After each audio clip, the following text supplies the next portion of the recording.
Hello friends, आज हम quadratic polynomial से क्वेश्चन करने वाले हैं और ये सीबीएसई में 2022 में आया हुआ क्वेश्चन है। देखो क्या दे रखा है, if alpha beta are the zeros of the quadratic polynomial of x square minus k plus 6x plus 2k minus 1। ठीक है, then the value of k if alpha plus beta is equal to half alpha beta is. सबसे पहले हम क्या करेंगे, जो हमें polynomial दे रखा है उसको हम लिख लेते हैं। तो हमारा पॉलिनोमियल है x square minus k plus 6x plus 2k minus 1। ये तो हमारा पॉलिनोमियल है। ठीक है, अब इससे कंपेयर करते हैं तो a की वैल्यू क्या हो गई। देखो एक्स स्क्वायर का जो कॉफिशेंट होता है हमारा a होता है, लेकिन यहाँ तो कुछ वैल्यू नहीं दे रही तो हम 1 लिख देंगे। ठीक है, अब b की वैल्यू क्या होगी, विच साइन लेंगे, जो x का कॉफिशेंट होगा उसे लेंगे।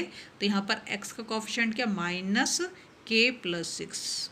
ठीक है, अब हम c के लिए लेंगे तो c तो कांस्टेंट होता है और ये पूरा का पूरा जो है हमारा ये c है 2k माइनस 1। ठीक है, नेक्स्ट काम हमने क्या करना है, जीरोज़ का सम ऑफ जीरोज़ करना है। तो सम ऑफ जीरोज़ क्या होता है हमारा, यहाँ पे लिख देती हूँ मैं, alpha plus beta equals to minus b upon a. यही फॉर्मूला है ना। तो माइनस बी हमारा ये है माइनस, और यहाँ पर एक और साइन माइनस, क्योंकि माइनस है बी के साथ। ठीक है, मतलब फॉर्मूले में, और हमारा जो वो दे रखा है वो भी किसमें, माइनस। तो माइनस के प्लस 6 और ए की वैल्यू कितनी है 1, ये लगा दी। तो ये क्या हो जाएगा, माइनस माइनस प्लस हो जाएगा, के प्लस 6 हो जाएगा, और 1 से डिवाइड करेंगे तो यही आना है, इसलिए मैं इसको यहीं पर। ठीक है, फिर हमें निकालना है प्रोडक्ट ऑफ जीरोज़।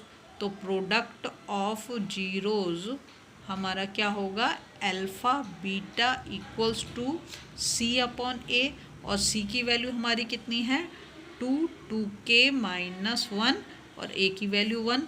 तो ये तो हमारा सीधा सीधा ऐसे आ जाएगा 2k माइनस 1। ठीक है, अब जो उसने हमें शर्त दी है, क्या दी है कि alpha plus beta equals to half alpha beta. हम क्या करेंगे, अल्फ़ा बीटा की ये क्या है हमारा, alpha plus beta some of जो है ना।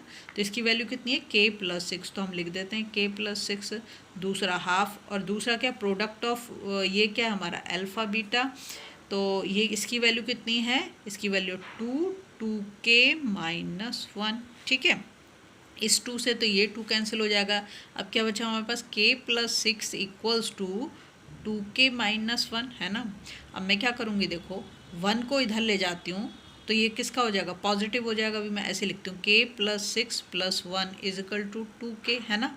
k को इस साइड पे ले जाते हो तो माइनस का हो जाएगा, तो ये 6 प्लस 1 तो 7, और 2k माइनस k हो गया। जब हम 2k से k को माइनस करेंगे तो k आ जाएगा, तो k की वैल्यू कितनी आ जाएगी हमारी, 7 आ जाएगी। और यही तो हमें निकालना था। अगर आपको वीडियो पसंद आ रही, प्लीज़ लाइक शेयर सब्सक्राइब कर दें, फॉलो जरूर।